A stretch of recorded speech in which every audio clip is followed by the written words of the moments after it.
What's going on, guys? It's Zach here. Bring you guys another fantasy football video. So I'm going to go over every single matchup in Week 11 and sort of go position by position, player by player, and tell you guys which players should and shouldn't be in your fantasy football lineups. It's been a really exciting first 10 weeks here, and we're coming into that final stretch. We got 4 weeks left to either get ourselves into the playoffs or get ourselves that bye or get ourselves as positioned as possible to really make a run here going forward. So obviously, we're getting into that home stretch. Every single week seems more and more important, and we really want to make sure that we're putting our best foot forward, not leaving any points on our bench. So hopefully these videos are helpful. I think in general I'm doing a pretty good job of helping guide you. And then as always, if you guys have any specific start sit questions, just ask me in the comments. I love interacting with you guys there. It's a lot of fun for me to help you guys get your lineups all set as well.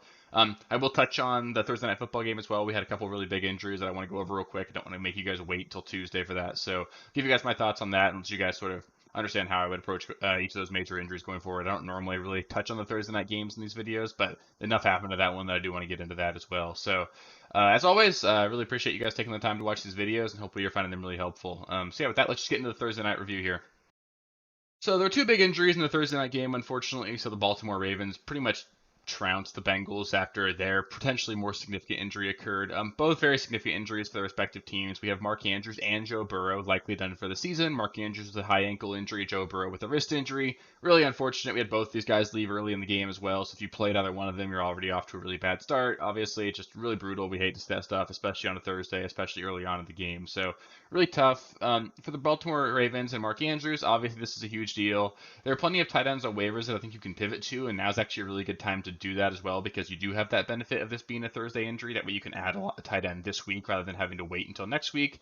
Tight ends on waivers right now that I would consider: Luke Musgrave's been trending up in the right direction. He's got a really good matchup this week as well. He could be a popular ad next week. Logan Thomas just continues to be good enough that I think you could rely on him. I want to mention Pat Fryermuth as well. He's going to be coming off of IR this week, so he's potentially unrostered in your league. He'd be a guy that's worth picking up. I'll also mention a guy like Dallas Goedert. He could potentially be on waivers in your leagues. Obviously, he's probably going to miss the next 4 weeks. So if your league does not have an IR spot and you're like already a playoff lock, I think adding a guy like Dallas Goedert does make some sense because he could actually give you really solid production come the fantasy playoffs. Isaiah Likely, obviously, next week is going to be a huge pickup. He hasn't really been good so far this season. In the couple games he's been given that full-time opportunity, he had 0 catches yesterday. I'm recording this Friday at night. And he also just really wasn't involved in week one when Mark Andrews missed. So we've seen him do it in the past. He's a guy that should definitely be picked up next week, but I wouldn't expect a huge performance from him at any point soon. I think that for the Ravens, really, I think Zay Flowers sees the biggest bump going forward. He's a guy that operates really close to the line of scrimmage. Mark Andrews averages an ADOT of 7.3 yards so far this season. So the guys that operate close to the line of scrimmage are Zay Flowers and Mark Andrews. They'll manufacture probably more touches for Zay Flowers. I think Odell gets a bump as well. Gus Edwards probably gets a little bit of a bump as well. Just a guy that probably have to lean on a little bit more. And actually in the red zone, Zay Flowers was second on the team in red zone target share. I think that gives Zay Flowers a bump as well because Mark Andrews had a 31% target share in the red zone. That's going to have to get distributed among these guys. So touchdown upside for everyone else in this offense does go up except Lamar probably. Lamar probably sees a bit of a downtick just because obviously he just lost his best weapon. We obviously saw and we know with Lamar that he's talented enough, can do enough on the ground that he's obviously not a guy that we're benching, but maybe you lost that like quarterback one overall upside for the rest of the season. For the Bengals, this is absolutely brutal as well. It sounds like Joe Burrow is going to be shut down for the rest of the season. We'll see Jake Browning the rest of the way. If you're in Superflex, I guess Jake Browning's worth adding on waivers, but I wouldn't really view him as anything anywhere else. Really concerned this entire offense is obviously just going to go to crap, honestly. We saw them be really brutal so far early on in the season when Joe Burrow wasn't himself, and I think it's safe to say that an injured Joe Burrow is honestly probably better than what we're going to see out of Jake Browning going forward here. I think this makes Jamar Chase basically with the equivalent of basically a Garrett Wilson going forward, as in he's a super talented receiver. They're probably going to have to hyper target. Jake Browning is obviously not going to perform at a very high level. He's probably worse than Zach Wilson, unfortunately. I know that's tough to imagine, but I bet the Bengals do need to be a little bit more pass heavy as well to probably give up more points with that defense. So Jamar Chase is probably like a low end or mid tier wide receiver 2 the rest of the way. Obviously that ceiling's done, and that's super upsetting. For T. Higgins, he's probably just like a Gabe Davis tier play going forward, a guy that you could obviously catch a big touchdown because of how well he battles for those contested catches, a guy that operates downfield quite a bit, and he's obviously got upside enough that you can still play him going forward, but there's obviously concern as well. Does T. Higgins want to rush back from a hamstring injury with a backup quarterback and what's probably going to end up being a lost season for the Bengals? So there's a lot of question marks around T. Higgins. I think he obviously takes the biggest bump here, or the biggest knock. He's just not a guy that I'd be excited about rostering going forward. You're not going to be able to move off of him if you have him. You just got to sort of ride it out and see what happens, but I would expect that you're not going to get a whole lot of production of the Higgins going forward. And then Mixon, the only other fantasy relevant player in the lineup, he's probably still a solid running back too. We saw him get utilized as a pass catcher quite a bit yesterday. Obviously, they're probably going to have to hand the ball off to him a lot more going forward as well. So I think both those guys, or Mixon's probably not really as affected as much. Obviously, touchdown upside goes down, but overall, I don't think we're dealing with too much downside for Mixon in this offense. So on a more positive note, let's get into the first matchup on Sunday today, or Sunday this week. Sort of good news, no more international games. Don't have to worry about any sort of early kickoff. So we'll start things off with the Steelers at the Browns. This is going to be a bit of a gross game. I think you can start both defenses. Obviously, Kenny Pickett's been awful so far this season. I think the Browns will obviously had a great performance. And the Steelers defense get to go up against DTR now that we heard that Deshaun Watson's going to be out for the rest of the season. Another big injury. For the Steelers, I think Najee Harris and Jalen Warren are both low-end running back options. I think a lot of people are making a lot of noise about the fact that Jalen Warren got announced as the starter last week.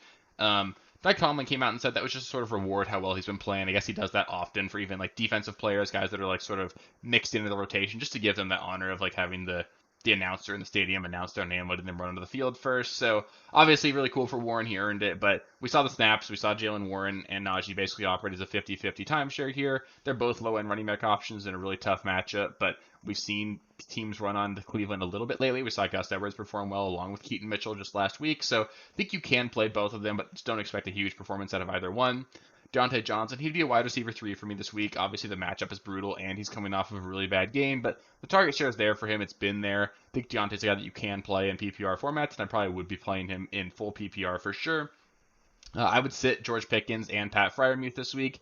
Pat Freiermuth in his first week back and in a brutal matchup. I'm not going to trust that by any means, but I do think he should be rostered in more leagues. A guy that we know has been a high-end performer before, and he's a talented player. Maybe the Steelers' offense gets rolling a little bit going forward. So I think Pat Freiermuth should be rostered. And then George Pickens, obviously always a threat for a big play, but just not someone that I'm trusting in my lineup this week. For the Browns, Jerome Ford, he's a low-end play at the running backs position. I would prefer both Steelers running backs this week, although I will mention I do think Jerome Ford's got a really solid schedule going forward after this game. I think Jerome Ford is certainly a guy that I'd be sort of targeting as like a low-end running back 2 guy, a guy that could really just shore up your running back room if you can get him for pretty cheap. So I do like Jerome Ford the rest of the season. I just don't love it this week. I would sit Kareem Hunt. Obviously, it's not expecting a lot of points in this one. Kareem Hunt has been getting some of that goal line work, but I just don't know how many scoring opportunities there will be. Amari Cooper, he's a flex option. I'd be really scared about playing Amari Cooper here. DTR, we saw him in his one start so far this season just look absolutely awful. Not a guy that I want to be trusting to throw my receivers the ball, especially. I mean, at least he does have the full week of practice this week. He didn't really have that in his first appearance, so maybe he'll be a little bit better, but I think you can play Cooper, but obviously I think the ceiling's gone. I just don't really trust it this week. And then David Njoku probably should just be on benches. Maybe they give him the ball more close to the line of scrimmage, hope for some yards after the catch. So I wouldn't necessarily drop Njoku if you have him, but he's a guy that I wouldn't be necessarily excited about playing this week. Next, we've got what should be a bit of a more fun game. We've got the Raiders at the Dolphins. For the Raiders, it's pretty easy. It's Josh Jacobs, Devontae Adams. They're going to be in your lineups. Obviously, Josh Jacobs is getting force-fed the ball. Devontae Adams is a talented player. He is the wide receiver 1 in this offense. And the Dolphins can get beat a little bit through the air. So Devontae Adams is going to be in your lineups for sure. I wouldn't expect a high-end performance now that the secondary in Miami is looking a little bit better with Jalen Ramsey back. I would sit Jacoby Myers and Michael Mayer this week. Myers could be like a low-end flex option. You're hoping that this game turns into a shootout, and I think we will need to see Aiden O'Connell throw the ball a little bit more this week than we have in the past. But I don't know how much success they'll have. I don't want to trust any of these ancillary pieces here. So for me, for the Raiders, it's Jacobs and Adams, and that's it. For the Dolphins, Mostert and Achane, I think it should both be in your lineups. Obviously, I think I prefer Mostert just a little bit this week. He's a little bit safer. We don't know exactly what the workload's going to look like for Devon Achane this week. A reporter asked Mike McDaniels about that during this week, and he made a joke about the reporter having a bunch of money on the line in fantasy football. He sort of declined to give us any sort of inclination there, but I expect we'll see probably about 10 to 15 touches for Achane, probably about the same for Mostert, and obviously Achane's a guy that can do a lot with 10 to 15 touches, so I just can't leave him on my bench. He's a guy that's obviously got a ton of upside. He's only had more than 12 touches, I believe, on the season just once so far this season, so he hasn't needed that volume. He's a guy that's a threat to take any play to the house, and this Raiders defense is beatable, so I'd play both those guys for sure, and I'd also be playing Tyreek, Tua, and Waddle. All three of those guys should have good games. The Raiders defense is not one that scares me. The Dolphins are sort of out to prove themselves coming off of a bye after getting beat up on the road or in London. They just haven't looked good against good teams so far this season. I think they want to prove that they are one of those elite teams. So this could be a route. I think the Dolphins probably win by multiple scores and put up a lot of points this week. So I'm not really benching any of the Dolphins this week. There's no way I'm doing that. Next, we've got the Bears at the Lions. DJ Moore for the Bears. He'd be a low-end wide receiver 3 for me this week. Obviously, he's been really good so far this season when Justin Fields is under center, and he should be back this week. But I'm skeptical about Fields being able to throw the ball properly. Obviously, it sounds like they did take their time with Justin Fields coming back, but anytime you got a quarterback dealing with a grip issue, Justin Fields isn't exactly a great thrower of the football when he's at 100%. So I would be skeptical, but I'm probably playing DJ Moore if I have him. This is a decent matchup. Justin Fields, he's a low-end quarterback starter for me. I'd be scared to play him if I have a better option. If you've got like Fields and CJ Stroud, Fields and Jared Goff on the other side of the ball, Brock Purdy, Sam Howell, a lot of guys that I would probably play over Justin Fields, but Fields obviously has that ceiling with his rushing ability. It's a decent matchup, so you can play Fields. I just would be a little bit concerned about it this week. Cole Kmet, he's in streaming consideration. Again, a plus matchup against the Lions here, so you can play him, but obviously I'm just not expecting a whole lot of output for the Bears offense. And I'd sit all the Bears running backs. The Detroit Lions run defense is absolutely fantastic. Khalil Herbert's going to be activated this week. We'll see what happens with Deonta Foreman when they do that. I have a skeptical feeling that, or like a sort of a sense that they're probably just going to not even activate Deonta Foreman, and if that happens, I'd be a little bit more excited about Khalil Herbert, but there's just no way I'm playing him in this matchup. For the Lions, David Montgomery and Jahmyr Gibbs, they're both must starts. It's a revenge game for David Montgomery. I bet they let him get the work. Honestly, I'm expecting a 2-touchdown game out of Montgomery this week. I'm super excited about that. And honestly, I bet both running backs score. They'll both probably have big performances, and they'll probably continue to do that the whole rest of the season. Outside of that, for the Lions, Amon-Ra and Sam Laporta, they both need to be in lineups. Obviously, I'm a little bit concerned about Laporta this week, and Amon-Ra a little bit. I just think the ceiling probably won't be there. I think the Lions get up really early in this game and just make a rout of it. I don't think the Bears are going to be very competitive, and the Lions probably won't have to throw a ton. Goff is still going to be a top 10 quarterback option for me. The Bears' pass defense is really brutal. They can't defend the pass at all. It's at home, which is really good for Jared Goff. I'd be starting Jared Goff if I have him. And then I would sit the other Detroit wide receivers. I'm not going to play Josh Reynolds, Jameson Williams, or Donovan Peoples-Jones. Jameson Williams actually looked a little bit better last week. I know it didn't amount to anything from a fantasy standpoint, but I do think he's trending up in the right direction. I sort of am believing that breakout could happen over the next month or so. So I do think Jameson Williams should be on rosters. I just don't think that this breakout game is going to necessarily happen this week, and it could, but I need to see it, and I need to see that snap share really turn in his favor before I trust him by any means. So I'd sit the other Detroit wide receivers, but I do think Jameson does need to be rostered. Next, we got the Titans at the Jaguars. For the Titans, I think it's pretty easy. Derrick Henry and DeAndre Hopkins, they're probably the only ones I'd be starting. Obviously, Hopkins has been a little bit up and down lately, but he's seen 25 targets in the last 3 games with Will Levis.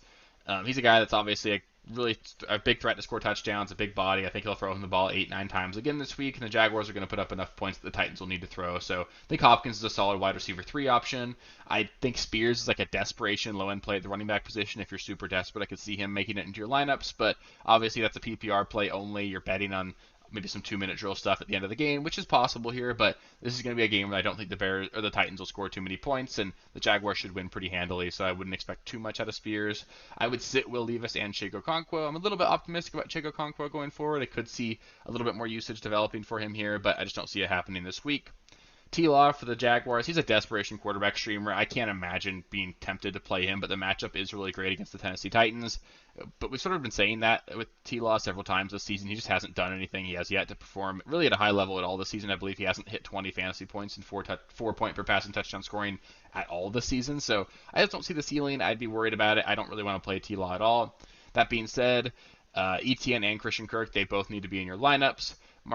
Evan Ingram, he's a solid play at the tight end position, and then I forgot to list him here, but Calvin Ridley, he's like a wide receiver 3 option for me, high upside, low floor. I think I'm probably playing Ridley in this matchup, but he's by no means a must start. If you happen to have better players with better matchups, I think you could certainly look elsewhere. Next, we got the Chargers at the Packers. For the Chargers, I think it's pretty easy. Justin Herbert, Austin Eckler, Keenan Allen, they're all must-starts. Obviously, Keenan Allen's coming into this week banged up. It sounds like he's going to play through the shoulder injury, but obviously with him, there's always that risk that he sort of plays and gets injured. We've seen him sort of be like late game-time decisions and play, but not do a whole lot, or just be like a decoy. But he's been active. He's been declared active already, so I think he'll be fine. I'm obviously playing Keenan Allen. Outside of that, for the Chargers, we got Jalen Guyton, Quentin Johnston, and Gerald Everett. They're desperation plays for me. I think one of those 3 probably ends up having a quality game. Gerald Everett hasn't really been practicing this week either, so I think Gerald Everett's probably out of consideration for me. But Guyton and Johnston in deeper leagues you could use as a flex, maybe as a DFS play as well. But just not excited about really any one of them. I can't honestly tell you which one I would expect to have that breakout game, have that big game, so I don't think I'm leaning on any of them, but if I had to, I might lean towards Guyton, just because Johnson hasn't proven anything yet in the NFL, but I'd probably be looking to avoid all of that in general. For the Packers, Aaron Jones, he's probably the only Packer that I'm excited about playing. I know he has yet to have a rush of more than 11 yards this season, and that's obviously really brutal. But we saw the Chargers get gashed on the ground by the Detroit Lions last week. They're beatable there. The Packers need to get Aaron Jones the ball if they want to be successful. So Aaron Jones is going to be a guy that I'm definitely playing. He's a solid running back too for me. All of the Packers wide receivers, they're low-end flex options for me. I don't really know which one of them is the better play, to be completely honest. If I had to pick one, it would probably be Jaden Reed. The Chargers are beaten through the slot very easily. Jaden Reed operates out of the slot for most of his snaps, and he's looked really good so far this season. I think you could make an argument he's the best Packers wide receiver. So I think if I'm playing a Packers wide receiver, it's Jaden Reed, but I don't love that very much. And then speaking of love, I think you can stream both Jordan Love and Luke Musgrave. They're both like low-end quarterback one, tight end one options for me. The Chargers get beat by the tight ends pretty well, so Musgrave's obviously got a shot to connect downfield, and Jordan Love's been playing a little bit better lately, so I think you can stream him if you want to, but by no means are they guys that I'm like trying to get into my lineup. You can definitely look elsewhere.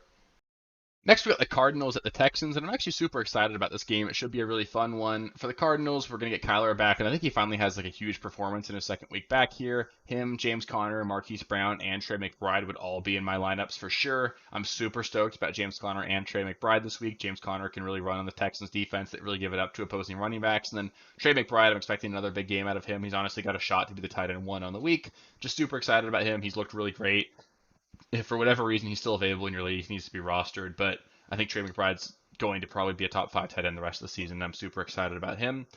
For the Texans, C.J. Stroud, Devin Singletary, Tank Dell, Nico Collins, and Dalton Schultz. They're all must-starts, to be honest. C.J. Stroud's going to be a top 10 guy, especially in a really great matchup against the Cardinals. Singletary, we already had Dameon Pierce get declared out in this one, so he's in line for a full workload again. We just saw him get 30 carries and have 150 rushing yards. I can't imagine benching Devin Singletary if I have him. Tank Dell has looked fantastic. I think he is the alpha in this offense, and the Cardinals' defense is not good at all, so Dell should have a big game. Same thing for Collins, always a threat to score, really good player. He's the clear wide receiver too, especially with Noah Brown out this week. Dalton Schultz has been super involved as a tight end as well. I can't imagine sitting him. I would sit Robert Woods for the Texans. Obviously, he's going to operate as the third wide receiver in this offense, potentially as the number 2 if Nico ends up being limited for whatever reason. It doesn't sound like that's the case, though. I bet he ends up being the third wide receiver here with Noah Brown out. I get it if you want to take a DFS start throw, just because he's obviously going to see some targets from a really good quarterback against a really bad defense, but I don't think I would trust him in redraft by any means. Next, we got the Cowboys at the Panthers, and this is honestly probably Tony Pollard's last chance to emerge as a legit RB1 this season. I do want to highly recommend that you guys do go and pick up Rico Dowdle, beat the waiver wire. Mike McCarthy came out and said that he wants to get Rico Dowdle some more touches, and I kind of get it. I don't know if I'm crazy for thinking it, but when I watch the Cowboys play, I feel like Rico Dowdle looks like the better player than Tony Pollard. Tony Pollard just very clearly hasn't looked like himself so far this season, and Dowdle does need to be on rosters. A guy that honestly has a shot to, I think he could legitimately carve out that goal line role in this offense. He could potentially be a guy that sees like a 50-50 timeshare here, and I just see a world where he ends up being relevant the rest of the season. And obviously, if anything happened to Tony Pollard, Dowdle would potentially be a league winner. So Dowdle needs to be on rosters for sure. I've added him in a couple of my leagues where he's available, and I think you should definitely look to do that as well. That being said, Dak, Pollard, and CeeDee, they're going to be must-starts for me. The Panthers are one of the worst run defenses in the NFL, so I still want to be playing Pollard this week, but it is sort of like his last chance for me to believe that he could be a running back 1.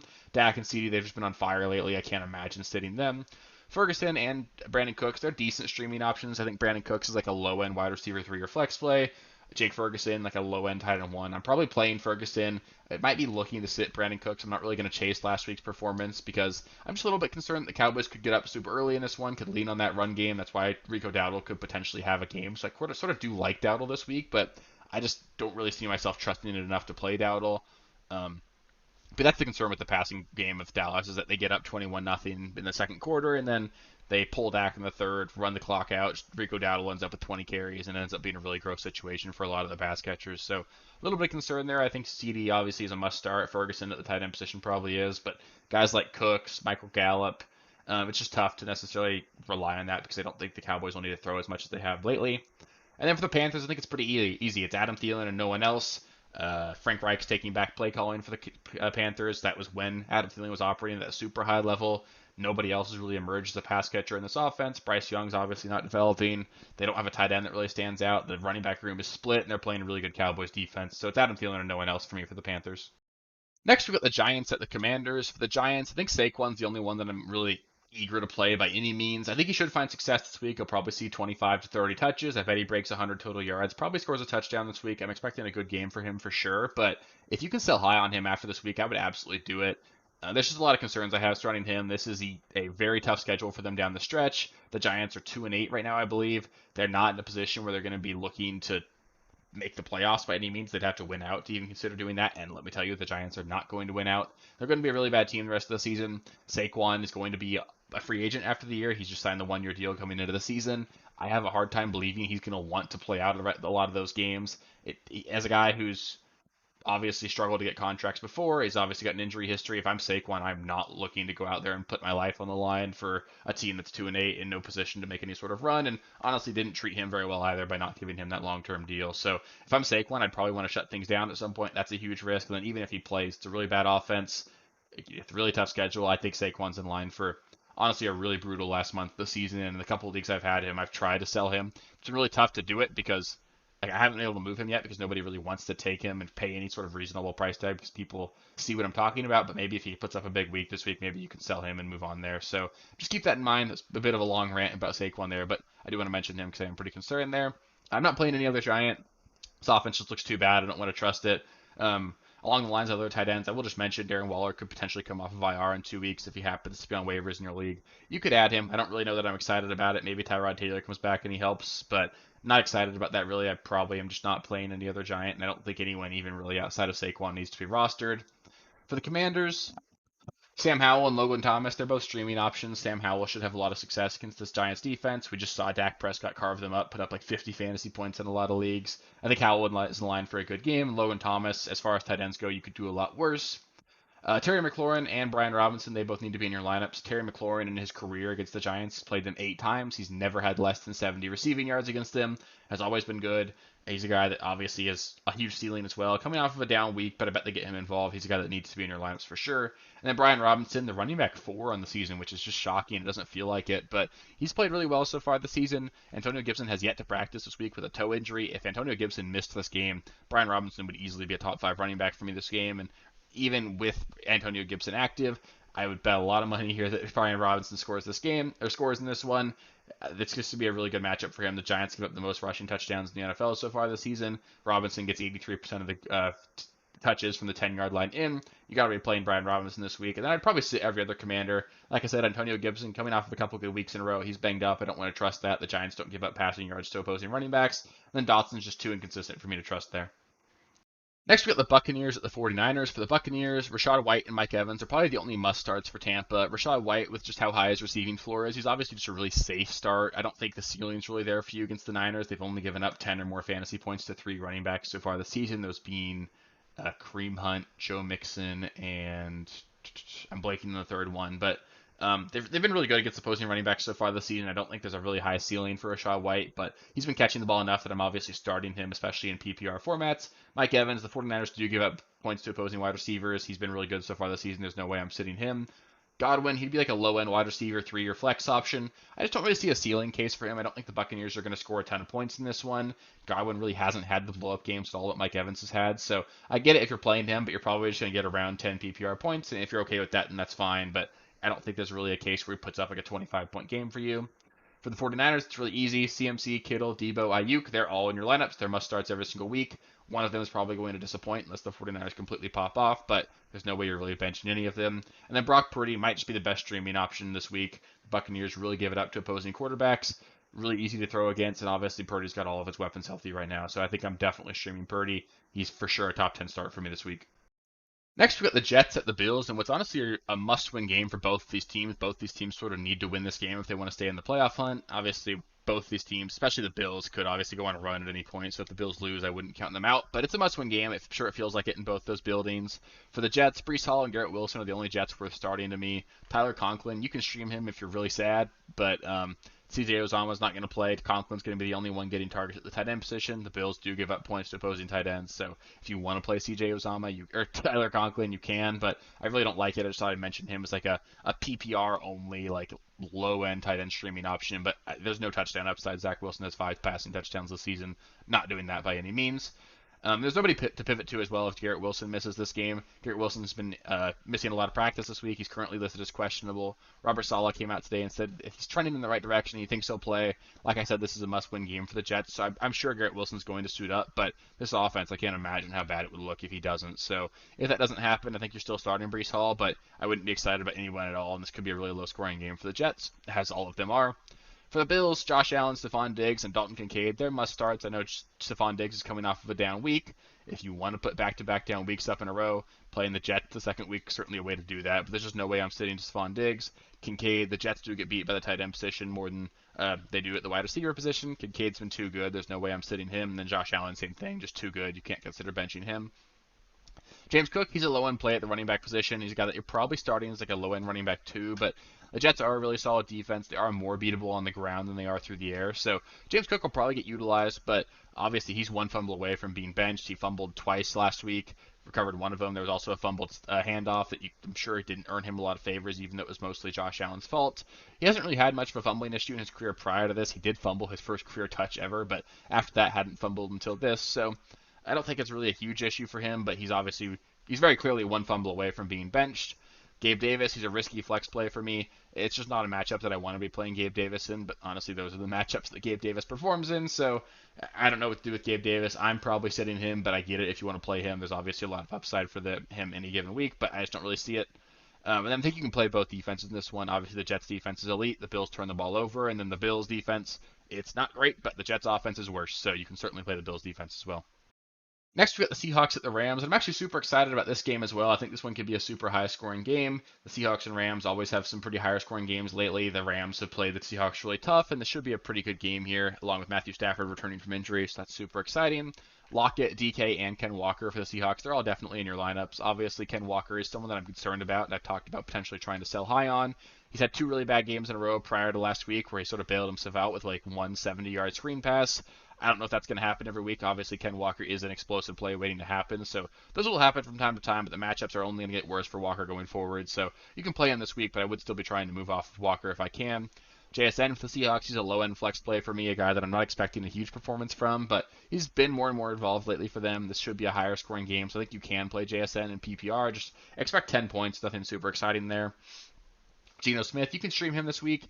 Performed really well against the Rams last season. Obviously wasn't great in week one against them, but you can stream him this week. It's a really plus matchup. The Rams' pass defense hasn't been good at all. He's obviously got all his weapons right now, so I think you can play Geno. And then Charbonnet, despite seeing more and more snaps lately, I just can't play him. You probably need a Ken Walker injury before you want to trust Charbonnet at any point. For the Rams, Matthew Stafford, he's a solid streaming option. The Seahawks just gave up over 300 yards and 3 touchdowns to Sam Howell. I think Stafford should have success as well. I wouldn't imagine him being a bad option, so you can play him, but obviously there's some risk with the thumb injury. I actually like Darrell Henderson as a solid running back 2, like a low-end running back 2 play, but the Seahawks get beat by running backs pretty much every single week. We just saw Brian Robinson and Antonio Gibson put up massive games against them, combining for over 50 fantasy points. Darrell Henderson, I bet he scores in this one, should have a relatively good game. I'm starting him in one of my leagues, so I do believe he's a solid option. Cooper Kupp and Puka Nacua, they both need to be in your lineups. I think they're probably must-starts the rest of the season as long as Stafford is healthy, and then I would sit Tyler Higbee. He's just not involved enough for me to trust him. Next, we got the Sunday Night Football matchup between the Vikings and the Broncos. This game will be in Denver. I just wanted to brag a little bit. I think the Broncos will win this game too, and I did want to brag a little bit about calling the Broncos winning on Monday against the Bills. But that being said, for the Vikings, I think Joshua Dobbs, he's a solid streaming option. He's obviously offers a lot on the ground. He's going to be a threat, probably runs for 40 or 50 rushing yards in this one. Could potentially get Justin Jefferson back as well. So I think Joshua Dobbs is like a fringe top 12 option for you guys this week, even though Denver's defense has been better lately. Ty Chandler, he's someone that I'd be wanting to start probably if Alexander Madison does miss this game. He's obviously a super fast player, has some juice. We saw James Cook almost break off some really explosive runs last week. So Chandler's a guy that I would be looking to get into my lineup if I can, if Alexander Madison misses this game. He's been limited in practice the last couple weeks. He's looking more and more likely like he's got a shot to potentially clear that concussion protocol. So we'll see what happens there. I think if Madison does play, I'm probably just sitting both of them. I'd be worried about Madison potentially being limited. And if that's the case, then you're looking at like a 10 touches for each of them against a better defense in what should be not a high octane game. So I wouldn't really play either one of them if Madison does play. But if Madison sits, Chandler's got to be in your lineups, I think. For the Vikings as well, T.J. Hawkinson and Justin Jefferson, they're must starts. Obviously, that's assuming Justin Jefferson plays. And then Addison, he'd be a wide receiver 2 for me if Justin Jefferson sits, and he'd be a wide receiver 3 if Jefferson's active. I think this game probably ends up hitting like 45 total points, probably like a 24-21 kind of game. Should be a fun one, and I think there'll be enough points to go around. So I think I can still play Hawkinson, JJ, and Addison, but obviously Addison takes a huge hit if Justin Jefferson comes back. And then, yeah, I didn't, for whatever reason, list anyone on the Broncos here. But for the Broncos, I think Russell Wilson, he's like a low-end streaming option, not someone that I'd be super excited about, but he's throwing the ball well. He's just not being given a ton of opportunities, so he'd be like a low-end streaming option if you want to. Javonte Williams, he's a must-start for me. He's got 25-plus touches in back-to-back weeks. The Vikings give it up to opposing running backs. They've given up like 17 or more fantasy points to every single running back that's had at least 20 touches so far this season, so I would definitely be playing him. And then I think Courtland Sutton, he's a solid like wide receiver 3 option. He keeps scoring. That's really been bailing him out. But if he's going to keep doing that, he's obviously a talented enough player. He makes those contested catches. He and Russ really have some chemistry working. So I'd probably be willing to play Sutton, and then I'd bench all the other Broncos wide receivers. And last but certainly not least, we've got a Super Bowl rematch game between the Eagles and the Chiefs. Should be a really great game. Super excited for this one. And I think it's actually pretty easy from a fantasy standpoint as well. For the Eagles, Hurts, Swift, Brown, and Devonta Smith, they're all auto starts. The biggest question, I guess you could say, would be Devonta Smith, but with Dallas Goedert out, he's been a monster so far over the last couple seasons. No way I'm benching Devonta Smith. I'm playing all 4 of those guys for sure. For the Chiefs, Mahomes and Kelsey, they're poised for massive games. They're coming off of a bye. Andy Reid does a great job of scheming things for them after a bye. The Chiefs should be able to throw really well against the Eagles secondary that hasn't been good at all so far this season. They also give up a ton of points to opposing tight ends. I bet Kelsey has a monster bounce back game in this week. Outside of that, for the Chiefs, I think that Pacheco and Rice are the only 2 real question marks for me. Pacheco, he's in line for like fringe running back 2 numbers. He will operate as the Chiefs running back 1 in this one, so I think you can play him, but the matchup is absolutely awful. Nobody runs on the Eagles at all. The only running backs that have really done well against them are like Breece Hall, who they let score at the end of a game. And that's about it so far this season. So I don't really want to trust Pacheco, but if you need to play him, I get it. Just don't expect any sort of ceiling game and you're praying he falls in the end zone. And then Rashee Rice, he's a fringe flex option for me. The Chiefs pass catchers, there's just too many of them for me to still necessarily trust Rashee Rice. He is the one that I would want to play if I had to pick one, but I can't honestly tell you which Chiefs wide receiver is going to have a big game. I'm sure one of them ends up being fantasy relevant, and if I had to bet, it's probably going to be Rice, but it could be any one of them. Kadarius Toney could be more involved after the bye. Maybe he's healthier. We've seen MVS step up lately. Justin Watson's involved. Sky Moore's involved. I don't necessarily want to play with fire there, but I think you can play Rice just like as a low-end flex option, and you're hoping he scores. So that'll do it for the Week 11 start-sit video. I've gone over every single game and sort of went player by player. If there's anybody that I missed for any reason, feel free to let me know in the comments. If you've got any questions, I love answering your stuff there. As always, if you have any specific start-sit questions, just let me know in the comments. I'll help get you guys straight, get you guys those lineups set as set for possible, and hopefully get you guys some wins this week. Sunday morning, 1 hour before the morning games kick off, so at 9 a.m. Pacific time, 12 p.m. Eastern time, I'll be doing the live stream. I'll go over the last-minute injury updates, help you guys make those last-second start-sit questions, and get you as set as possible to win those matchups this week. So if you want to make sure you don't miss that, just subscribe to the channel. I know a lot of you guys watch these videos and haven't subscribed. We're just coming up on 950 subscribers right now. 50-something more before we hit 1,000. I'd love to hit that by the end of the season. So if you're watching these videos and you haven't subscribed, just help me out. Click subscribe. It means a lot and really helps grow the channel, and it's just been super cool to see the channel grow like that. So I want to thank you guys so much. As always, if you guys have any questions, let me know in the comments. And yeah, I'll catch you guys Sunday morning with the live stream, and then Tuesday morning with the waiver video. So thanks, and good luck this week. Bye. Thank you guys for watching. If you haven't already, please be sure to subscribe to the channel, like the video, check out these other videos here if you haven't. If you want more content, please feel free to follow me on Twitter at RealSteelFFB. I'll be more active on there as the season goes on. Thanks. Catch you later.